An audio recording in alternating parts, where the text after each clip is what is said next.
Hello everyone, welcome to my channel, Wide Glamour Zone Motivation. I am your Motivator Vivian NAUD, and today I want to talk to you about gratitude. So the title of this motivation is gratitude. It's something that just came up in my heart this morning to really share my experience on gratitude and how being grateful can change your life. Yes, a lot of things happen to me in life, and because of the way I'm built, nothing sticks to me, nothing affects me, nothing discourages me. I mean, this is how I feel, and that's how the outlook, on the surface, when people look at me, they see me as someone that is always happy, always smiling, always good and kind and forgiving and loving. And that's how I am, both inside and outside. But I didn't realize something else. There are many ways to kill a rat or to kill a bird.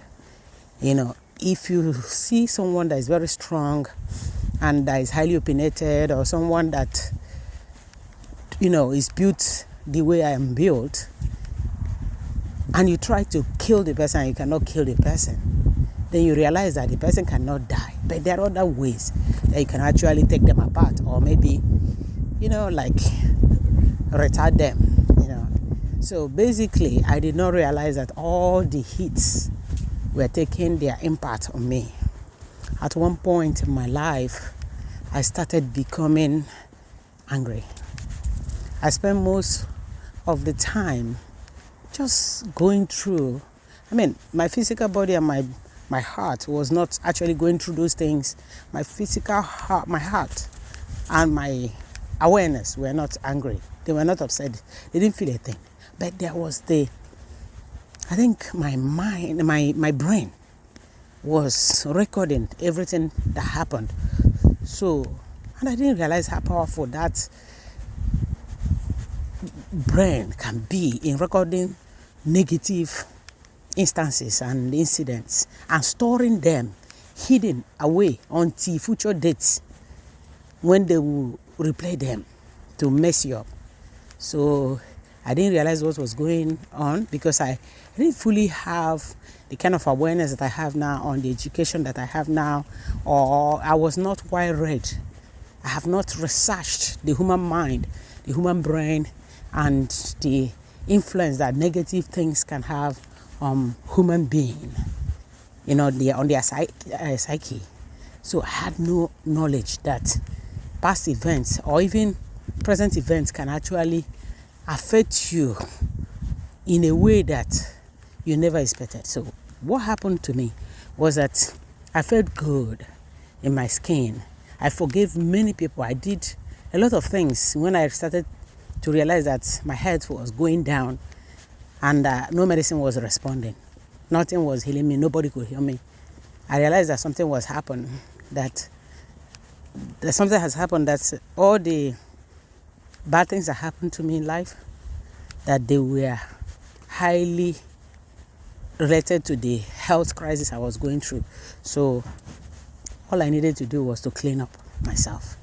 So I felt that by meditating, by prayers, by forgiving everyone, and by accepting people the way they are, that it was enough to actually heal me completely and then propel me to the right direction.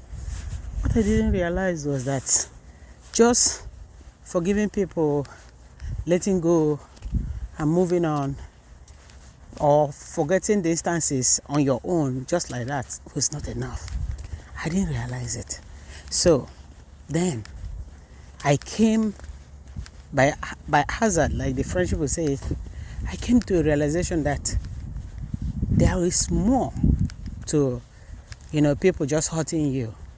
When people hurt you and you forgive them and you move on, there are instances like when you are in the shower, or when you are cleaning your house, or when you are, reading or watching a very relaxing movie, that your mind starts to wander sometimes. Not just sometimes, most times. Find out sometimes when you're about to fall asleep, some of those things are replayed You have no control over it. It's not you. You don't want to remember them. You have forgiven the people, you have moved on, but those things come back. So those things, because they left their imprint, and in the subconscious mind, they are there recorded. So from time to time, you have a flashback, and that flashback kind of hurts you. They are called emotional wounds. Now, these emotional wounds, whenever you're in that mode, limits your ability to be grateful for who you are, for where you are, for what you have. And this is very, very, very destructive.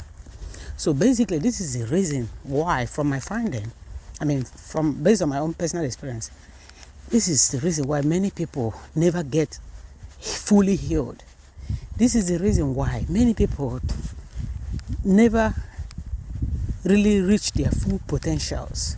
This is the reason why many people never recover from past incidents, because as long as this record of past hurts, these emotional wounds keep repeating itself and flashing back in your memory, they reduce your ability to appreciate yourself, or appreciate God, or appreciate where you are and what you have. And the longer you stay in that moment, the longer it takes for you to get what you really want. Some people, they want to become rich, to become successful, or to travel, or to become known, like leave your mark on earth. They do everything. They do everything. They pray, they fast, they call God. Even some of them go to churches, to mosque, or whatever the religion that they believe in. They go to the Himalayas and stay for months, become monks. And they wonder why. How come they cannot forgive, or how come they cannot overcome? How come they cannot move on or walk? How come they cannot receive what they have asked for? I just found out what limits us is very simple thing, but you have to find it. You have to understand it. Is the absence of gratitude, absence of appreciation of who you are, of what you are, of the one that have made you or brought into this world. That idea, that supernatural force that selected you and kept you alive, is more important than any offense that anybody have ever committed against you.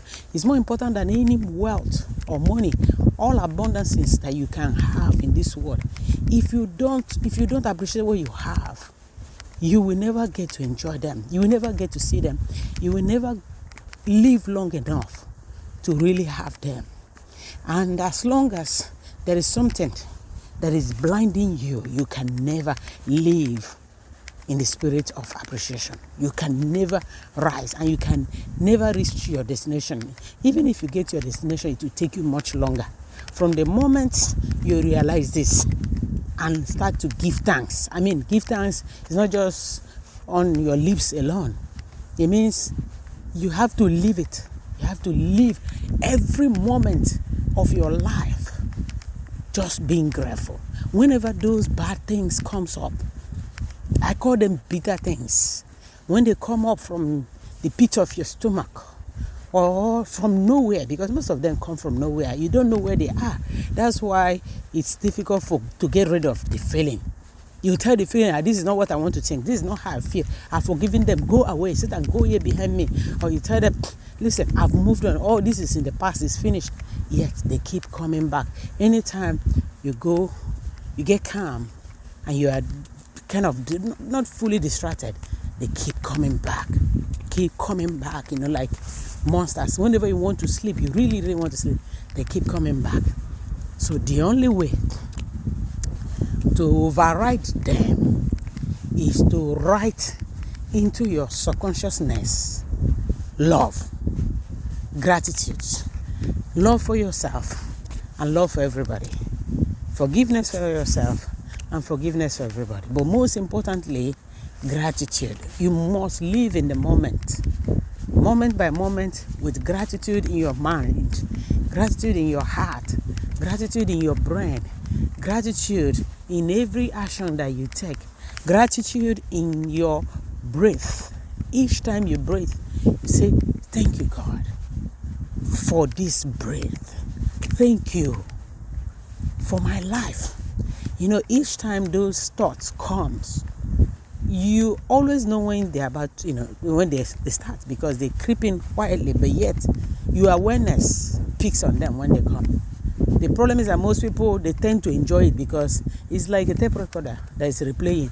It's like a video that is being replayed for you. In my own case, I have a very vivid imagination. So the images comes back. I see them like a video and I watch them. So if you are somebody who gets easily turned on by those type of things, you might be weak to switch off. So the secret is, once they get turned on, you turn on the attitude of gratitude. You turn on the emotion of gratitude. You start with your mouth to speak it out, to think it, and to act that way. Say, God, thank you that I am alive. Start to imagine and think and visualize how amongst all the cells in the body of God, that your own cell was chosen as one of the cells to survive in this world and become you. How come among all the eggs in your mother's womb that you got fertilized, and among all the ones that swam to safety, that you are the only one that survived and was given birth to in this world? I mean, this is a critical thinker, serious critical thinker. It will blow away all those video of past annoying events or the record of them playing your head. If you visualize yourself for a long time, how you got so lucky to be the one that was selected to survive and be born into this world? Even if you are twins, how come you and your twin sister or brother, even if you are sisterplate, it doesn't matter how many people were born with you, just be grateful. Start thinking about it. How come I got so lucky? Start saying it, and then you will see those aliens of past regrets, aliens that steal joy, aliens that make you blind from seeing the good and the blessing in front of you. They will evaporate. If you continue to practice this attitude of gratitude, whereby you will find something at that moment that those aliens start to pop up in your head. Maybe you find your clothes. I remember when you were in Macy's buying them, or you were in Saks Fifth Avenue buying them, or you were in the shoe warehouse, or whatever you love to shop. You remember the moment you flew to London, or when you were in Paris shopping, or people like me, I always get gifts when I shop. Whatever I shop, people give me all kinds of treats to encourage me to come back or to shop some more. So basically, remember the moment that you were gifted and how it felt to be gifted. For somebody to look at you and say, oh, the person didn't say, oh, she is rich or she has something she can pay. No need, I'm not going to give him anything, or I'm not going to give her anything. But they gave you something. It's amazing.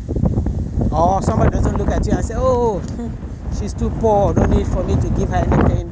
She deserves her fate. And they actually give you. They share with you. So you find something. Or you look at your pot. You remember the meal that you prepared some time ago for your family and how they enjoyed it, and how grateful you were that they actually enjoyed this meal. Or you look outside in your patio and you see your flowers growing there, and you remember the scent of one of them, or how they feel and how they come back to life each time you water them. Find something.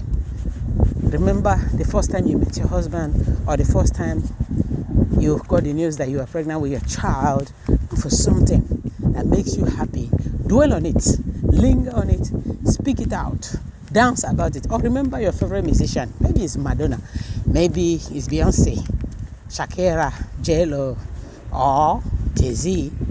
You know, it could be Michael Jackson, it could be John Legend. Think of your favorite motivator or talk show host like Oprah Winfrey, what she said, how she said it, how it changed your life. You know, think of the Dalai Lama, his quotes that turns you on, or Reverend Ike.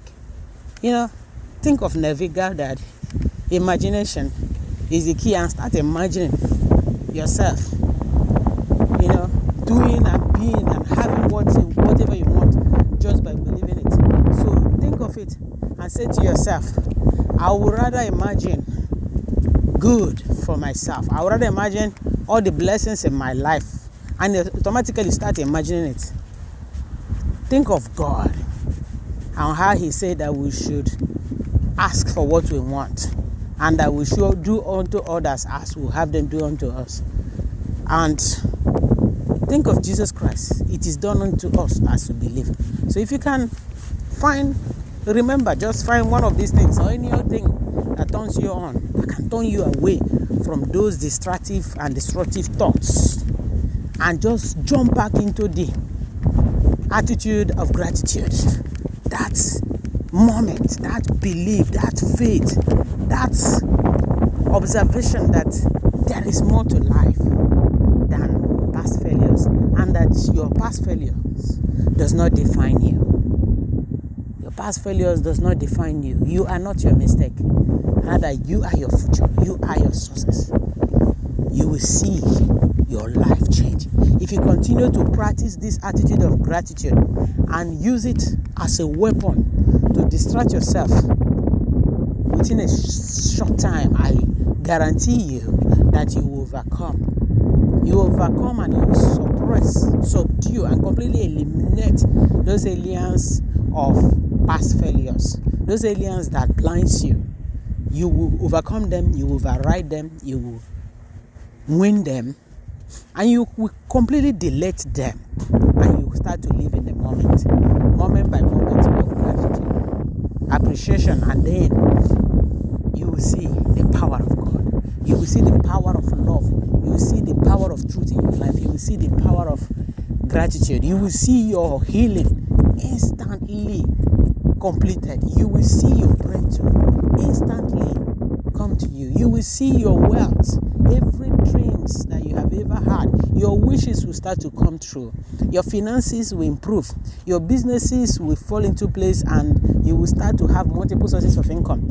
You will generate so much wealth in this world that the world cannot hold all of them. No bank can contain them. All you have to do is to develop an attitude of gratitude.